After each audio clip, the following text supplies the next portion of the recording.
치과병원 치주과에 근무하고 있는 정종혁이라고 합니다. 제가 드릴 말씀은 치주질환, 여러분이 아시는 그 잇몸 질환하고 뇌졸중과의 관계에 대해서 좀 말씀을 드리겠습니다. 흔히 이제 치과 질환하면 잘 아시는 것처럼 충치가 있고요. 그다음에 옛날 분들이 말씀하시는 풍치가 있습니다. 풍치가 이제 바로 치주 질환이거든요. 그러니까 풍치라는 게 충치는 이제 그 세균 충치라서 충치라고, 풍치는 바람만 들어도 이가 시리다 그래서 풍치라고 이제 얘기가 왔는데요. 정확한 이 치주 질환이 뭔지 제가 말씀을 드리고, 도대체 그럼 이 치주 질환이랑 잇몸 뭐 당뇨나 혈압이나 이런 거랑 무슨 관계가 있냐 그거 말씀드리고, 마지막으로 뇌졸중이랑 치주 질환이랑 어떤 관계가 있는지 말씀을 좀 드리겠습니다. 강의 시작한 지 한 40분 정도 되셔가지고 많이 좀 힘드시죠? 네, 저는 간략하게 그냥 중요한 것만 몇 가지 말씀드리겠습니다. 많이들 아시겠지만 저희 그 병원에 환자분들 오시면 그냥 쉽게 제가 설명하는 걸로 말씀을 드리면요. 우리가 이렇게 보면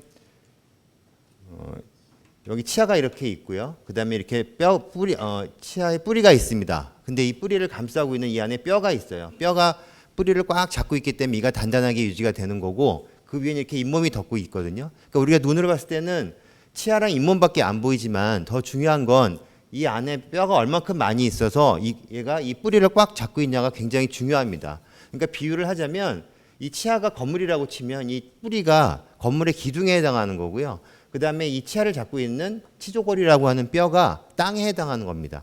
우리가 건물을 아무리 잘 짓고 예쁘게 짓고 인테리어를 잘해도 땅이 부실해갖고 기둥이 흔들리게 되면 결국은 무너질 수밖에 없는 것처럼, 여기 이를 뭐 예쁘게 치료하고 건물을 씌우고 이게 중요한 게 아니라 얼만큼 뿌리를 치조골이라고 하는 뼈가 잘 잡고 있냐가 굉장히 중요한 거거든요. 근데 여러분들이 칫솔질을 아무리 잘하셔도 우리가 음식물 찌꺼기를 100% 제거할 수는 없고요. 그게 입에 조금씩 쌓이면서 거기 이제 세균이 살게 되면 그 세균들이 치태라는 프라그라고 하는 치태도 만들고 치석도 만들면서 결국 요 사이로, 이랑 잇몸 사이로 들어가서 염증을 일으키게 됩니다. 그래서 이게 진행이 어떻게 되냐면, 처음에 정상적인 상태에서 염증이 있으면 처음에는 이 뼈까지 진행이 안 되고요. 잇몸에만 염증이 생기거든요. 이 상태에서 정기적으로 스케일링을 하고 하시면 원인이 제거가 되니까 다시 잇몸이 아물고 이로 돌아갈 수가 있습니다. 여기 보시면 화살표가 양쪽으로 돼 있잖아요.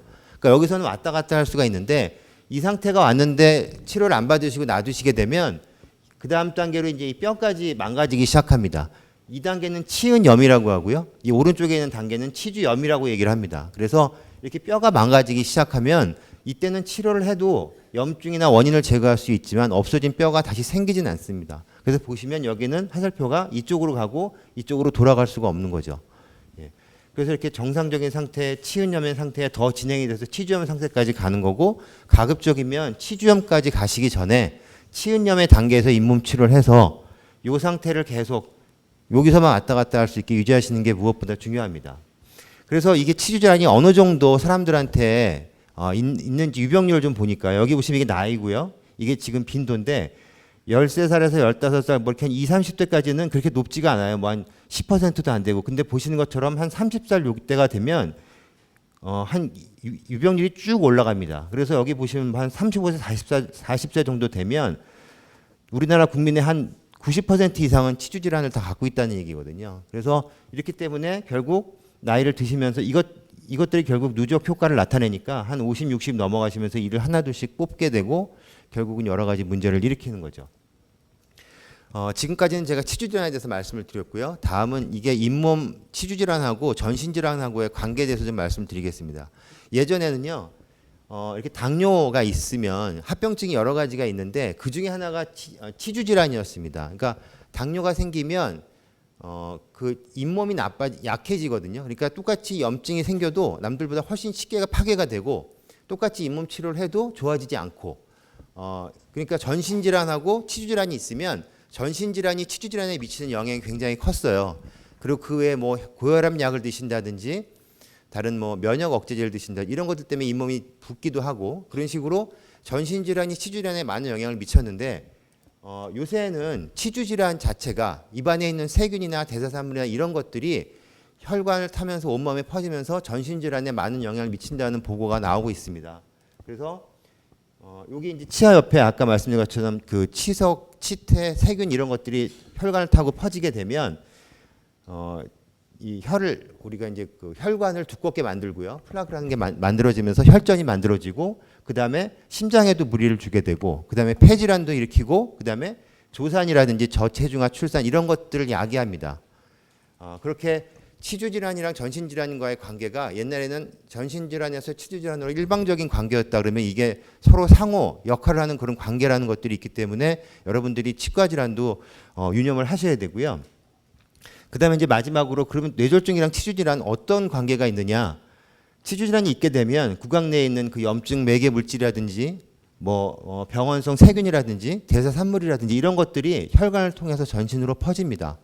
이런 거 퍼지게 되면 혈전 형성을 촉진하게 되고 결국 아까 고속도로 비유를 하셨지만 거기가 이제 정체가 되는 상태니까 혈액이 계속 공급이 안 되고 유동성에 문제가 생기는 거죠. 그렇게 되면은 뇌졸중을 악화시킬 수가 있습니다.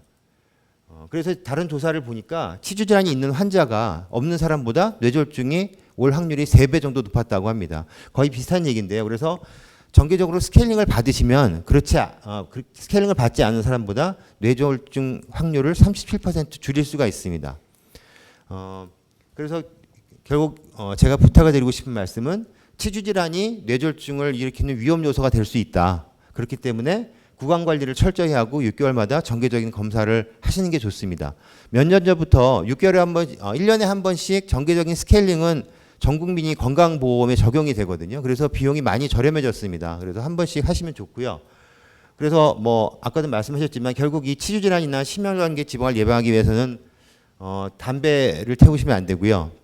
보시면 여기 지금 금주는 없거든요. 그러니까 금주 뭐 아까 안 좋긴 하지만 사실 담배가 훨씬 안 좋습니다. 담배는 정말 백해무익한 것 같아요. 담배는 꼭 끊으시고요. 그다음에 식이요법, 운동 등 이런 거 병행하시면 좋을 것 같습니다. 그래서 결론적으로 치주질환은 뇌졸중을 악화시키는 원인이 될 수 있기 때문에 빠른 치료를 하시는 게 뇌졸중 예방에 도움이 되실 거라고 생각합니다.